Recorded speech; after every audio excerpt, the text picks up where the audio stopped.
Baik, shalom. Sekali lagi shalom. Puji akan nama Tuhan, kita bersyukur buat kesempatan ini. Kita kembali lagi memuji dan memuliakan Tuhan, dan hari ini menjadi satu momen spesial bagi kita semua terkait dengan kepengurusan dalam gereja ini mengalami perubahan, dan atas perubahan itu maka sebentar kita akan melaksanakan pelantikan untuk beberapa jemaat yang masih posisinya sama, ada yang kemudian digeser, ada yang kemudian katakanlah dihentikan secara struktur atas kesediaan mereka karena beberapa pertimbangan, dan hari ini kita akan melaksanakan semua proses itu. Dan tentu secara pribadi sangatlah berarti pada kesempatan ini, karena ini adalah awal yang baik bagi kita semua untuk menjalani proses demi proses dalam seluruh tanggung jawab pelayanan kita. Berulang kali saya katakan bahwa pelayanan tidak hanya sebatas ada pada posisi, tetapi pelayanan sejauh di mana kita menjadi anak Tuhan, maka kita adalah pelayan. Jadi pelayanan yang saya ingin sekali lagi katakan, bukan hanya dilaksanakan karena kita ada pada sebuah struktur. Saya sering katakan juga bahwa ada yang terstruktur atau ada pada posisi struktur, ada yang tidak. Tapi tidak berarti yang tidak ada pada struktur organisasi dan menganggap dia terbebas dari tanggung jawab pelayanan. Namanya jemaat Tuhan, kita bukan penonton, tapi kita adalah pemain. Namanya pemain ya harus ikut terlibat di dalamnya. Karena berulang kali saya sering menyampaikan pernyataan sederhana ini. Karena kalau yang namanya penonton, dia suka apa? Macam-macam di sana. Tapi kalau yang namanya pemain, dia akan bergulat mati-matian. Sekalipun orang mengatakan A, B, C, tapi dia tidak rasa apa yang dia rasakan sebagai seorang pemain. Nah, makanya saya lebih cenderung untuk mengatakan yang namanya anak Tuhan adalah pelayan. Sekalipun demikian, dalam organisasi harus ada struktur yang kemudian dibentuk dengan maksud untuk membuat efisien seluruh tanggung jawab pelayanan. Di tengah kita ada 3 hamba Tuhan yang masih ada setia dengan kita. Ada Bapak KC, masih bujang juga saudara. Jadi kalau ada yang masih bujang di sini, ya lur-lur sudah. Lalu kemudian ada Bapak Daud dengan istrinya, yang istrinya ya saya bisa katakan perlu kita memberikan support dengan doa, karena terganggu saraf matanya, dan mari kita berdoa agar supaya Tuhan tolong pada waktunya. Tuhan yang menciptakan dengan sempurna ketika lahir di dunia ini, Tuhan menyempurnakan untuk efisien dan maksimalnya pelayanan hamba Tuhan ini. Baik saudara yang dikasihi Tuhan, kita berhenti di situ dan kita coba untuk sedikit merenungkan. Saya tidak akan khotbah panjang hari ini, kalau bisa 5 menit yang alhamdulillah. Nah, tapi saya ingin menyampaikan beberapa hal penting terkait dengan momen pelantikan hari ini. Saya ajak kita semua buka dalam Roma pasal 12 ayat yang ke-11. Roma pasal 12 ayat yang ke-11. Firman Tuhan berkata begini. Janganlah hendaknya kerajinanmu kendor, biarlah rohmu menyala-nyala, dan layanilah Tuhan. Kita akan sama-sama sebutkan ayat ini ya. 2, 3. Janganlah hendaknya kerajinanmu kendor, biarlah rohmu menyala-nyala, dan layanilah Tuhan. Roh yang menyala-nyala. Ini menjadi tema kita hari ini, roh yang menyala-nyala. Tentu kemudian kalau kita berkata roh yang menyala-nyala, artinya juga ada roh yang padam. Ada 2 perbedaan antara yang menyala-nyala dan yang padam. Kita juga kemudian menggambarkan kata nyala biasanya lampu atau api. Dan kalau api ada alternatif lain. Dia nyala. Ada juga yang kemudian mengatakan dia padam. Tetapi kemudian di tengah-tengah itu ada lagi. Dia tidak nyala tapi tidak padam. Karena ada barahnya. Tapi kalau gambaran lampu hanya ada dua. Nyala dan padam. Nah, terserah saudara mau mengartikan di mana. Mau bentuk api atau mau lampu. Tapi kalau dalam bagian ini saya ingin cenderung untuk mengatakan yang hidup dan yang mati. Atau yang nyala dan yang padam. Nah, bagian ini kemudian oleh Paulus menyampaikan kepada jemaat yang ada di Roma untuk membuat sebuah pernyataan yang kalimat ini atau ayat ini menjadi ayat yang memacu setiap anak-anak Tuhan untuk mencerna dengan baik apa yang kemudian oleh Paulus sampaikan. Karena kalau kemudian ketika kita perhatikan di dalam beberapa terjemahan, kita mendapatkan gambaran menarik. Dalam terjemahan firman Allah yang hidup dikatakan begini. Janganlah saudara bermalas-malas dalam melakukan pekerjaan. Melainkan layanilah Tuhan dengan giat. Kita temukan satu. Roh yang menyala-nyala. Poin pertama, jangan bermalas-malas. Kata yang kemudian diterjemahkan dalam firman Allah yang hidup berbeda dengan yang diterjemahkan dalam terjemahan Lembaga Alkitab Indonesia yang dikatakan janganlah hendaknya kerajinanmu kendor. Kita memulai dulu dari janganlah hendaknya kerajinanmu kendor. Dalam beberapa studi digambarkan atau kemudian dalam beberapa terjemahan kata kendor memiliki kandungan arti yang sedikit menolong kita. Dikatakan begini, kata kendur berarti tidak kencang. Yang kedua, melemah. Dan yang ketiga, berkurang. Nah, jadi kalau kata kendur berarti tidak kencang. Kita menghubungkannya dengan praktek hari-hari terkait ketika kita membentangkan tali. Dan kalau tidak kencang, maka posisinya tidak stabil. Yang kedua, melemah. Dan yang ketiga, berkurang. Dan ada kecenderungan kemudian kita mengartikan bagian-bagian ini dengan mengatakan kepada saya dan saudara bahwa pertama, roh yang menyala-nyala berarti dia tetap stabil. Stabil, kenapa terjadinya seseorang tetap stabil? Karena poin sederhananya adalah dia tidak berubah. Kenapa dia tidak berubah? Karena pegangan dia erat. Kepada siapa dia pegang? Bukankah kepada Tuhan kita pegang?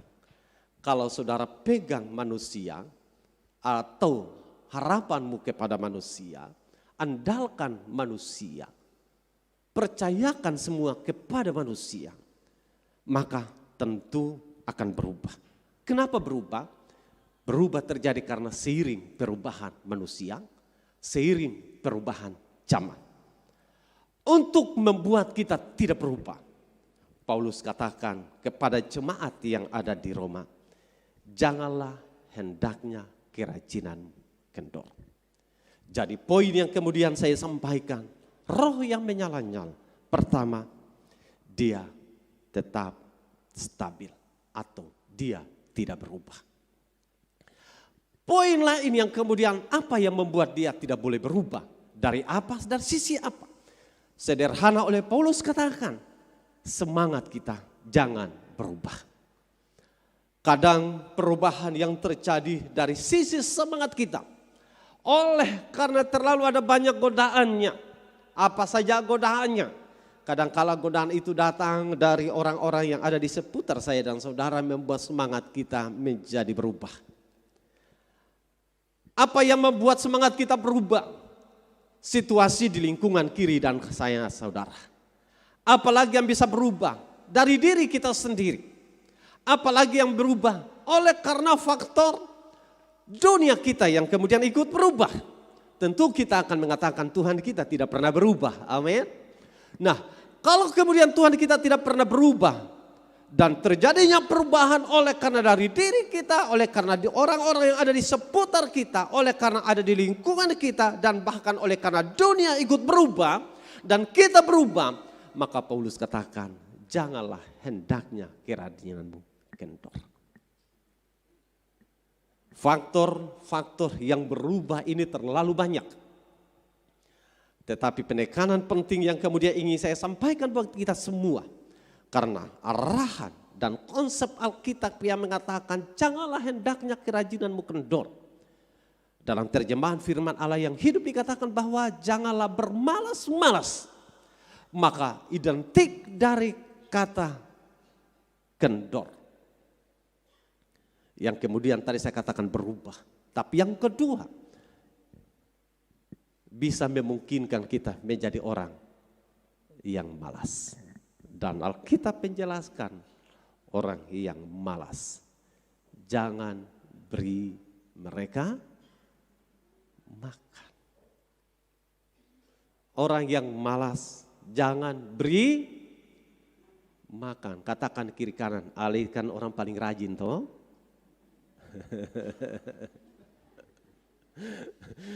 Katakan juga karena Ale orang rajin, beta beri makan. Beta sentau apa ibu-ibu ada sedia snack kaseng. Tapi ibu gembala katakan ada. Jadi katakan karena Ale orang rajin sebentar makan snack. Haleluya. Katakan dulu amin. Oke, jadi kepada pelayan-pelayan yang kemudian sebentar akan dilantik. Ini pesannya. Jangan berubah. Jagalah kestabilan semangatmu. Kestabilan semangat kita kadang bisa menjadi goyah karena faktor-faktor yang tadi dari diri kita, dari lingkungan kita, dari dunia ini. Saya mau katakan jangan berubah. Engkau harus bisa tetap eksis di dalam Tuhan. Jaga kestabilan semangatmu karena Tuhan kita tidak pernah berubah. Poin menarik lagi yang kemudian kita perhatikan di dalam ayat-ayat ini, maafkan dari ayat ini, kita temukan bahwa ada satu kata yang menarik. Teks dan dari topik yang saya katakan roh yang menyala-nyala, lalu ada tujuan roh yang menyala-nyala. Kalau poin yang pertama ada cirinya. Roh yang menyala-nyala berarti dia tetap stabil.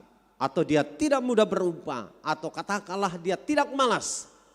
Maka yang berikut roh yang menyala-nyala, dia akan layani Tuhan. Kalau roh yang menyala-nyala tapi dia tidak layani Tuhan, maka itu bukan roh yang menyala-nyala. Roh yang menyala-nyala akan ada ending, dia melayani Tuhan. Nah, saudara yang dikasihi Tuhan, sederhananya begini. Setiap kita yang dipanggil Tuhan, pertama panggilan keselamatan. Tapi kemudian dalam Injil Matius mengatakan amanat agung. Dan amanat agung ini bicara panggilan pelayanan. Saudara yang akan sebentar dilantik, perhatikan dengan baik bahwa tanggung jawab pelayanan diberikan di pundak saudara. Dan tanggung jawab ini dilakukan Bukan oleh karena ingin saudara mau menyenangkan saya. Tapi tanggung jawab diberikan kepada saudara dan saudara lakukan. Karena saudara ingin belajar menyenangkan Tuhan. Dan sedianya kita yang belajar untuk melakukan yang menyenangkan Tuhan. Maka ada poin sederhana yang kemudian sebagaimana Corvolius GSJA di Indonesia. Saudara harus pertama cinta Tuhan. Orang yang melayani harus cinta Tuhan. Kalau dia melayani tidak cinta Tuhan, maka pelayanannya akan biasa-biasa. Yang kedua, rendah hati. Jangan kemudian kita merasa lebih dari yang lain. Sebagaimana kemarin sudah saya sampaikan dalam ibadah doa. Kita ini adalah mitra kerja. Dan kita ini adalah tim kerja. Yang namanya tim, tidak bisa ada istilah bersaing satu dengan yang lain. Karena kita tidak sedang dalam sebuah perlombaan yang terpisah-pisah. Kita adalah tim. Hanya fungsi-fungsi kita yang berbeda, posisi yang berbeda. Tapi kita adalah satu tim. Kita bukan dua tim. Kalau dua tim boleh bersaing, tapi kita satu tim. Makanya kalau kita satu tim, maka kerendahan hati harus bisa dijaga. Karena kalau tidak, kita akan merasa, dia lebih hebat dari yang lain. Beta ini bisa bikin apa-apa, beta cuma ikut-ikut saya mau ingkarkan tidak. Kenapa harus ada tim? Karena kekurangan yang satu ditutupi oleh kelebihan orang lain. Dan sebaliknya, seseorang punya kelebihan tapi jangan sombong, ada kekurangannya. Dan jangan menjadi rendah hati karena kekuranganmu, karena ada kelebihanmu yang Tuhan beri. Sehingga masing-masing kita akan menutupi kekurangan satu dengan yang lain. Dan karena itulah ada konsep yang kemudian kita adalah tim. Yang berikut, jujur. Jujur ini kadang-kala menyakitkan kata orang. Orang mengatakan lebih baik tidak jujur daripada jujur dan menyakitkan. Tapi saya mau katakan dalam menjalankan pelayanan pekerjaan Tuhan, karena kita adalah tim, maka kejujuran itu dibutuhkan. Kenapa kejujuran itu dibutuhkan? Karena kita tim. Tujuan kejujuran itu agar supaya solusi terbaik kita tempuh. Apa saya solusinya?